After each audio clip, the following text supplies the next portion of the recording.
Hello बच्चों, आज हम लोग रिफ्रैक्शन का लेक्चर नंबर 2 करेंगे। ठीक है। फर्स्ट पार्ट में हमने पढ़ा था कि रिफ्रैक्शन क्या होता है, रिफ्रैक्शन क्यों होता है, उसका कारण क्या है, और थोड़ा बहुत हमने पढ़ा था रिफ्रैक्टिव इंडेक्स के बारे में। आज हम लोग उसी सीरीज को आगे लेके चलते हैं। देखिए क्या है, तो पिछले क्लासेस में हमने पढ़ा था कि हमारे पास दो मीडियम होता है। एक मीडियम है रेरर और एक मीडियम है डेंसर। रेरर और डेंसर कहते किसको है? तो जो भी दो मीडियम हमें दिया गया है, उस दोनों मीडियम में से लाइट का स्पीड जिसमें भी अधिक तेज होगा वो मीडियम कहलाएगा रेरर, और जिसमें भी लाइट का स्पीड स्लो होगा वो मीडियम कहलाएगा डेंसर। अब देखिए क्या है, हमारा जो लाइट है वो रेरर से डेंसर की तरफ आ रहा है। अगर ये ग्लास नहीं होता तब ये लाइट कैसे चलता? तो बिल्कुल सीधे जाता। ठीक है। लेकिन ये ग्लास के होने के कारण मीडियम में चेंज आया, और ऑप्टिकल मीडियम में चेंज होने के कारण लाइट अपने ओरिजिनल पाथ से थोड़ा सा डेविएट हो जाएगा। जब भी लाइट किसी रेयरर मीडियम से डेंसर मीडियम में ट्रैवल करेगा तो वो किस तरफ बेंड कर जाएगा? टुवर्ड्स द नॉर्मल, मतलब अपने ओरिजिनल पाथ को छोड़ के वो नॉर्मल की तरफ झुक जाएगा। और इस वाले एंगल को बोलेंगे हम लोग एंगल आर, और ये वाला जो है जितने एंगल से वो अपने पाथ को चेंज किया उसका नाम है angle of deviation. It means that कि when light travel from rarer to denser medium then it bend towards the normal. वो किस तरफ बेंड करेगा? तो टुवर्ड्स द नॉर्मल की तरफ बेंड करेगा। अब बात करते हैं कि वेलोसिटी के साथ क्या हो जाएगा। रेयरर मीडियम में इसकी वेलोसिटी क्या थी? तो अधिक। डेंसर में जब आया तो इसका वेलोसिटी क्या हो गया? तो कम। इसका मतलब जब भी कोई भी लाइट रेयरर मीडियम से डेंसर मीडियम की तरफ आता है तो उसका स्पीड क्या होता है? वेलोसिटी क्या होगा? तो घट जाएगा। Velocity of light decreases. अब हम लोग बात करें वेवलेंथ के साथ क्या होगा। देखिए, हमने पिछले क्लास में देखा था कि एक फार्मूला था हमारे पास, v is equal to lambda into frequency. v का मतलब है वेलोसिटी ऑफ लाइट, लैम्डा का मतलब हो गया वेवलेंथ ऑफ लाइट, और इसका मतलब हो गया फ्रीक्वेंसी। हमने ये भी पढ़ा था कि frequency remain constant.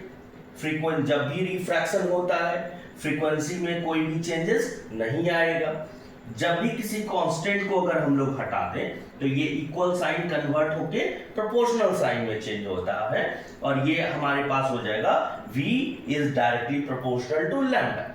Directly proportional कहने का मतलब ये हो गया कि अगर स्पीड बढ़ेगा तो वेवलेंथ भी बढ़ेगा, और अगर स्पीड घटेगा तो वेवलेंथ भी घटेगा। क्योंकि लाइट रेयरर मीडियम से डेंसर मीडियम में आ रहा है, और रेयरर मीडियम से जब लाइट डेंसर मीडियम में जाता है तो उसका स्पीड घट जाता है, और अगर स्पीड घटेगा तो वेवलेंथ भी क्या हो जाएगा? तो डिक्रीज हो जाएगा। इट मींस दैट कि when light travelling from rarer medium to denser medium, first thing it bend towards the normal, second thing its velocity decreases, and if velocity decreases then its wavelength also decreases। अब इसी का उल्टा हम लोग चलते हैं कि when a light traveling from denser to rarer, मतलब इस given example में हमारा लाइट ग्लास से एयर में जा रहा है। अगर ये ग्लास नहीं होता या ये एयर नहीं होता, सिर्फ ग्लास ही होता, then लाइट कैसे चलता? तो बिल्कुल स्ट्रेट पाथ पे चलता। लेकिन ऐसा हुआ नहीं। लाइट ग्लास से जब एयर में एंटर किया, due to the change in optical medium it bend away from the normal. ये किस तरह बेंड हो गया? नॉर्मल से दूर। और ये जो एंगल है नॉर्मल और रिफ्रैक्टेड रे के बीच का, इसको हम लोग बोलेंगे r, और ओरिजिनल पाथ जो होता और जो अभी का है उसके बीच के अंतर को हम लोग बोलते हैं deviation, angle of deviation. It means that when a light traveling from denser to rarer medium, then it bend first thing away from normal. Second thing, velocity की अगर हम लोग बात करें चूंकि डेंसर मीडियम का मतलब हुआ लाइट का स्पीड कम और रेयर मीडियम का मतलब हुआ लाइट का स्पीड अधिक। मतलब डेंसर से जब रेयर में आएगा हमारा लाइट, तो लाइट का स्पीड क्या हो जाएगा हमारा, इंक्रीजेस, लाइट की वेलोसिटी बढ़ जाएगी। थर्ड बात करते हैं हम लोग वेवलेंथ की। तो हमने अभी तुरंत देखा कि v is equal to lambda into frequency and v is directly proportional to lambda. Means if velocity increases lambda also decreases, if velocity decreases lambda also decreases. तो यहाँ पे वेलोसिटी क्या हो रहा है, इंक्रीज हो रहा है, इट मींस दैट वेवलेंथ भी क्या होगा, इंक्रीजेस।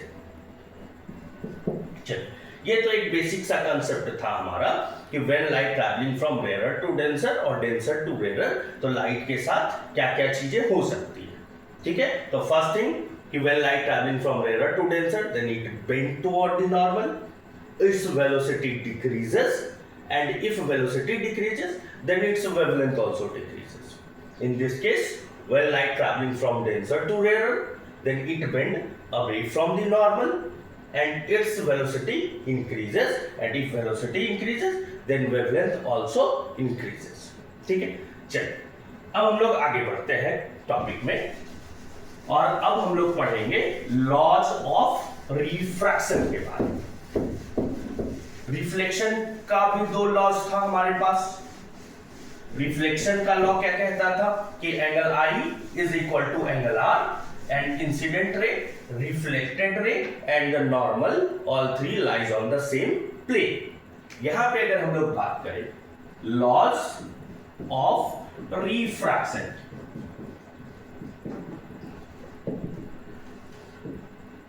तो यहां पे भी दो लॉ है। फर्स्ट लॉ तो सेम कि incident ray, refracted ray and normal lies on same plane. ठीक है, इसका बहुत कोई मतलब नहीं है। आते हैं हम लोग सेकेंड लॉ पे, और this one is most important for your board examination. Second है हमारा स्नेल्स लॉ। स्नेल्स नाम के एक महानुभाव थे, उन्होंने कुछ ऑब्जर्वेशन किया, कुछ देखा, उनके रिजल्ट को देखा और तब उन्होंने एक लॉ किया। इनका क्या कहना था, देखिए बहुत ही सिंपल सा है। इन्होंने सबसे पहले क्या किया कि दो मीडियम लिए। ठीक है, लेट सपोज हम लोग मान लेते हैं कि एक मीडियम हमारा कौन सा है, तो एयर, एंड एक मीडियम हमारा कौन सा है, तो ग्लास। इन्होंने दो मीडियम, दो मीडियम लेने के बाद इन्होंने क्या किया, लाइट को डिफरेंट डिफरेंट एंगल से मीडियम पे इंसिडेंट कराया। लेट सपोज हम लोग मानते हैं कि पहले केसेस में ये रहा इंसिडेंट रे, जिस पॉइंट पे पड़ा पॉइंट ऑफ इंसिडेंस, इस जगह पे अगर हम लोग परपेंडिकुलर बनाएंगे तो इसको हम लोग क्या बोलेंगे, तो नॉर्मल। और हमें मालूम है कि एयर से glass means rare to denser, अगर ये जाएगा तो it bend toward the normal, और लेट सपोज ये रह गया हमारा एंगल R और ये हो गया एंगल। सेकेंड टाइम्स उन्होंने क्या किया कि मीडियम यही था एयर और ग्लास, इस बार उन्होंने इंसिडेंट रे को थोड़ा सा बेंड करा, मींस एंगल I को हल्का सा चेंज किया। तो इन्होंने देखा फिर से कि एंगल I बदलने से क्या हुआ, एंगल I चेंज होगी, और एंगल I चेंज होने से इन्होंने देखा कि इस बार फिर से light bend toward the normal तो हुआ, लेकिन एंगल R में भी चेंजेस आया। Let suppose this one is I1 and this one is R1।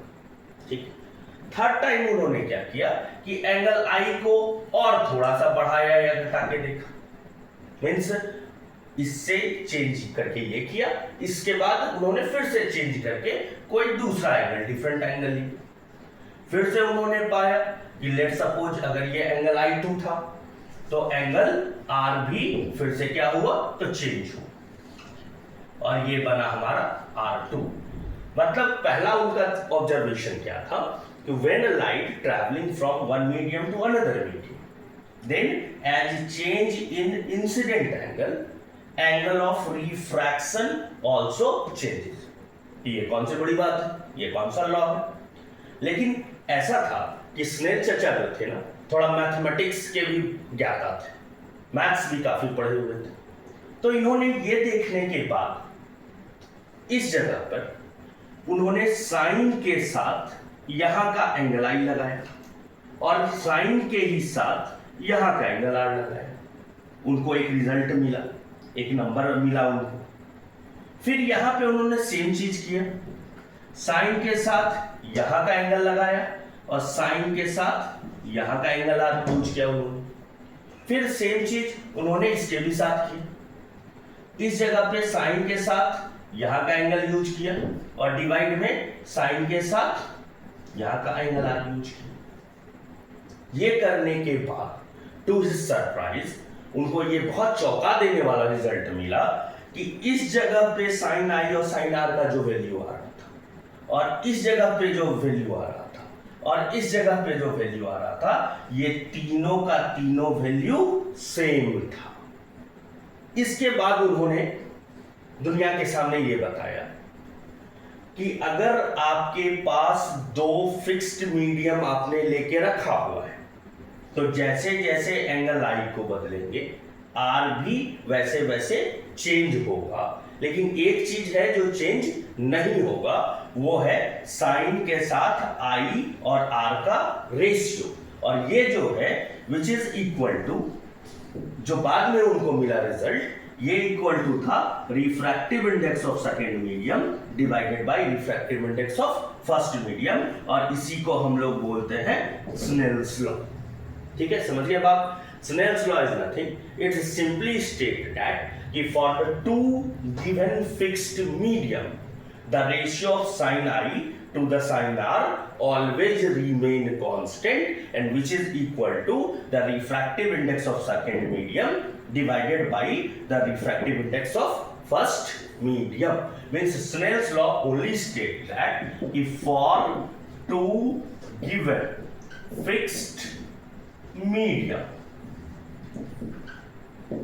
the ratio of sin I to sin R always remain constant.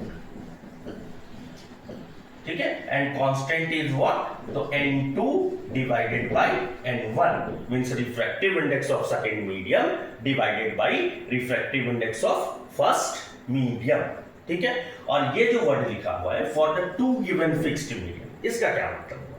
इसका ये मतलब हुआ कि लेट सपोज एक तरह से मान लो आप कि फर्स्ट बार में आपने लिया था एयर और ग्लास, ठीक है, और मान लीजिए कि ये एंगल अगर 60 था, ये एंगल आया आपका 45, और फिर से आपने मीडियम को चेंज कर दिया। इस बार आपने रखा है वाटर और ग्लास, और इस बार लेट सपोज 60 आने से ये आया 30।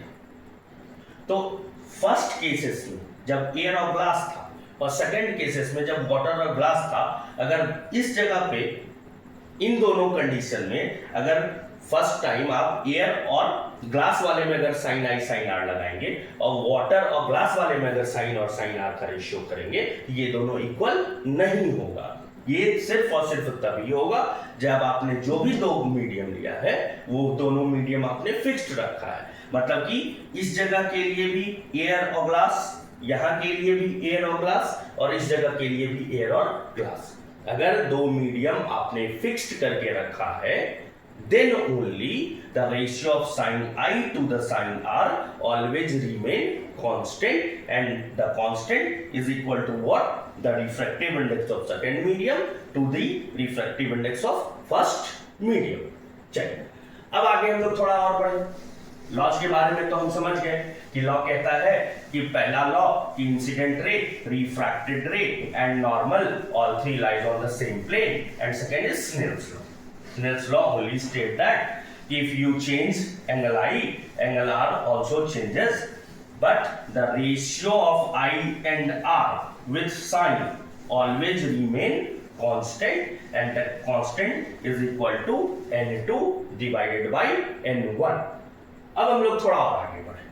हमने अभी तुरंत पढ़ा कि स्नेल्स लॉ कहता है कि sin I by sin R is equal to n2 divided by n1। अच्छा, मान लिया जाए कि हमारे पास दो मीडियम है, एक मीडियम हम लोग फिलहाल मान लेते हैं वाटर और एनी लिक्विड और any air water anything. Let suppose light जो है वाटर के रास्ते आ रहा है और इस ग्लास में इंटर किया, तो वाटर यहां पे है रेयर और ग्लास है डेंसर, और लाइट रेयर से डेंसर आएगा, it went toward the normal.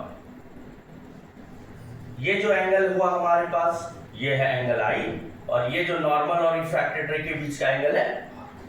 Let suppose हम मानते हैं कि ये जो मीडियम है फर्स्ट मीडियम कहेंगे जिसको, जिसमें इंसिडेंट रे हो, ये फिक्स्ड कर लीजिए आप दिमाग में। फर्स्ट मीडियम का मतलब होता है कि जिसमें इंसिडेंट रे हो, एंड सेकेंड मीडियम का मतलब है जिसमें रिफ्रैक्टेड रे हो। तो यहाँ पे फर्स्ट मीडियम कौन है, तो वाटर, और सेकेंड मीडियम कौन है, तो ग्लास। मान लीजिए फर्स्ट मीडियम में लाइट की स्पीड है v1, और हमको मालूम है कि रिफ्रैक्शन जब होगा मींस जब भी मीडियम का चेंज आएगा तो लाइट का स्पीड क्या होता है, तो बदल जाता है। लेट सपोज यहाँ पे हमने अगर v1 रखा है स्पीड, तो यहाँ पे हमने v2 रखा। अच्छा, फर्स्ट मीडियम का हम लोग मान लेते हैं रिफ्रैक्टिव इंडेक्स है n1, एंड सेकेंड मीडियम का रिफ्रैक्टिव इंडेक्स कितना है, तो n2। चलिए आगे बढ़ते हैं। sin n by sin r is equal to n2 by n1, और जहां पे n2 क्या कहता है हमें, तो refractive index of second medium इसका। और रिफ्रैक्टिव इंडेक्स का हमने फर्स्ट लेक्चर में पढ़ा था कि refractive index is equal to what, तो c by v, where c is the speed of light in air and v is the speed of light in medium। अगर हम लोग सेकेंड मीडियम की बात करें तो लाइट का स्पीड कौन से मीडियम में लेंगे, तो सेकेंड मीडियम। ऐसे ही हम लोग अगर n1 निकालें तो n1 का मतलब हो गया refractive index of first medium, ये हो जाएगा c by v। v का मतलब कौन सा, तो जिस मीडियम का निकालना है उस मीडियम में लाइट की स्पीड। तो फर्स्ट मीडियम का अगर हमें निकालना है तो फर्स्ट मीडियम में लाइट की स्पीड कितनी है, तो v1। अब इन दोनों वैल्यू को उठा के हम लोग यहाँ पे रखते हैं, तो हमें मिला sin i by sin r is equal to n2 by n1, और n2 के जगह पे हम लोग क्या रख सकते हैं, c by v2, और डिवाइडेड बाय n1 की जगह पे हम लोग क्या रख सकते हैं, c by v1। c और c कैंसिल, मतलब एक और हमारे पास फॉर्मूला बन गया कि sin i by sin r is equal to n2 by n1 is equal to v1 by v2। ठीक, और आगे हम लोग थोड़ा बढ़ते हैं। हमने फिर से पढ़ा था v1 मतलब v is equal to what, lambda into frequency। अगर हम लोग फर्स्ट मीडियम की बात करें तो फर्स्ट मीडियम में लाइट की स्पीड है v1, और लैम्डा लेट सपोज हम लोग पकड़ लेते हैं ये λ1, और फ्रीक्वेंसी म्यू। अगर हम लोग सेकेंड मीडियम की बात करें तो सेकेंड मीडियम में लाइट की स्पीड है v2, फ्रीक्वेंसी तो रिमेन कांस्टेंट, तो फ्रीक्वेंसी तो म्यू ही रह गया। लेकिन अगर स्पीड बदलेगा तो स्पीड के साथ वेवलेंथ भी चेंज होता है। मतलब अगर फर्स्ट मीडियम में वेवलेंथ को हमने λ1 रखा है तो इस मीडियम में वेवलेंथ λ1 नहीं होगा, तो कुछ और रिप्रेजेंटेशन हम लोग देते हैं λ2। ठीक है, फिर से इन दोनों को उठा के हम लोग इस जगह पे रखते हैं। ठीक है, देखिए हमारा फिर से क्या बन गया है, तो क्या हम लोग इसको फिर से लिख सकते हैं ऐसे, sin i by sin r is equal to n2 by n1 is equal to v1 by v2, and v1 is equal to what, तो λ1 into frequency, and v2 is equal to what, तो λ2 into frequency, and frequency remain constant for incident ray and refracted ray। तो frequency हो गया cancel, और हमारे पास एक और formula बन गया कि sin i by sin r is equal to λ1 means wavelength of light in the first medium divided by λ2 means wavelength of light in the second medium। ये हमारा फॉर्मूला बना। और भी फॉर्मूला है हमारा रियल डेप्थ एपेरेंट डेप्थ, जब हम लोग वो पढ़ लेंगे तो यहाँ से उसके साथ भी हम लोग रिलेट कर देंगे। अब आपके एग्जामिनेशन में जो सवाल आएगा, आइदर एंगल दे के रिफ्रैक्टिव इंडेक्स का वैल्यू पूछा जाएगा, या एंगल दे के वेलोसिटी का वैल्यू पूछा जाए, या रिफ्रैक्टिव इंडेक्स दे के वेलोसिटी पूछा जाए, या रिफ्रैक्टिव इंडेक्स दे के वेवलेंथ पूछा जाए। तो जो भी दो डाटा में आपको रिलेशन पूछा जाए बस उस दोनों को साथ में इक्वल करके लिख देना और आपका आंसर आ जाएगा। जैसे एक छोटा सा क्वेश्चन हम लोग करते हैं, क्वेश्चन का सीरीज हम लोग अलग से चलाएंगे, यहाँ पे हम लोग बस एक थ्योरेटिकल पढ़ाई करेंगे, क्वेश्चन के लिए न्यूमेरिकल का अलग से हम लोग सीरीज डालते रहेंगे। चलिए एक छोटा मोटा न्यूमेरिकल करते हैं। लेट सपोज हमारा कहना ये हुआ कि एक लाइट है हमारे पास, ये इंसिडेंट किया एक ग्लास पे, एंड ये लेट सपोज हमने माना कि ये कितने डिग्री का एंगल बनाया है, तो 60 डिग्री का। ठीक है, ये रेयर मीडियम है और ये डेंसर मीडियम है। मान लीजिए ये सेकंड मीडियम में जाने के बाद बेंड किया टुवर्ड द नॉर्मल, और ये जो एंगल हमारा आया है ये मान लीजिए हमारे पास है 30 डिग्री। ठीक, अच्छा ये मीडियम हम लोग मान लेते हैं एयर है, और एयर में जो लाइट की स्पीड है वो c, जो कि है 3 × 10⁸ मीटर पर सेकेंड। ठीक है, ये हमें नोन है, ये दिया रहे ना दिया रहे ये हमें नोन। अब देखिए हमारे पास दिया क्या गया है, तो एंगल आई और एंगल आर, मतलब ये गिवन है ये पार्ट, और हमें लेट सपोज निकालना है वेलोसिटी इन ग्लास, मतलब वेलोसिटी वाला टर्म हम लोग ये यूज करेंगे। मतलब हम लोग जो यहाँ पे फॉर्मूला यूज करेंगे वो क्या है, sine I, I mean 60 degree divided by sine R, R means 30 degree is equal to v1 velocity of light in first medium, जो हमारे पास दिया है 3 × 10⁸, and velocity of light in second medium जो हमें निकालना है। साइन 60 का वैल्यू √3/2, साइन 30 का वैल्यू 1/2, और ये हो गया हमारे पास 3 × 10⁸ vg। अगर इस जगह से हम लोग कट कर दें तो vg is equal to 3 × 10⁸, and divide में हमारे पास आ गया √3। √3 से इसको काटेंगे तो यहाँ पे लग जाएगा √3, और आंसर इज √3 × 10⁸ मीटर पर सेकेंड। ठीक है, अगर इसी जगह पे इसी सवाल में हमसे पूछता कि what is the refractive index of glass, तो इस बार सवाल क्या था हमारा कि एंगल दिया है और सवाल पूछा किसको लेके जा रहा है, तो रिफ्रैक्टिव इंडेक्स को लेके। फिर से हमको कुछ नहीं करना है, एंगल के साथ रिफ्रैक्टिव इंडेक्स ये टर्म को यूज करेंगे तो हमारा रिफ्रैक्टिव इंडेक्स आ जाएगा। फिर से आते हैं हम लोग, देखिए sine I mean 60 divided by sine R mean 30 is equal to n2/n1, n2 second medium is glass and first medium is air, और हमने पढ़ा था फर्स्ट लेक्चर में कि एयर का रिफ्रैक्टिव इंडेक्स 1 होता है। इस जगह से अगर हम लोग आगे बढ़े, sine 60 √3/2, sine 30 1/2 is equal to refractive index of glass. 2 cancel, तो refractive index of glass is equal to √3, ये है हमारा आंसर। ठीक है, तो बस ऐसे ही बेसिक से सवाल 10th लेवल में हमारे आएंगे। ठीक है, relate with the Snell's law. I hope ये लेक्चर आपको समझ आया होगा। ऐसे ही फर्दर लेक्चर देखने के लिए चैनल को सब्सक्राइब करें और देखते रहें। Bye bye, tata, good night.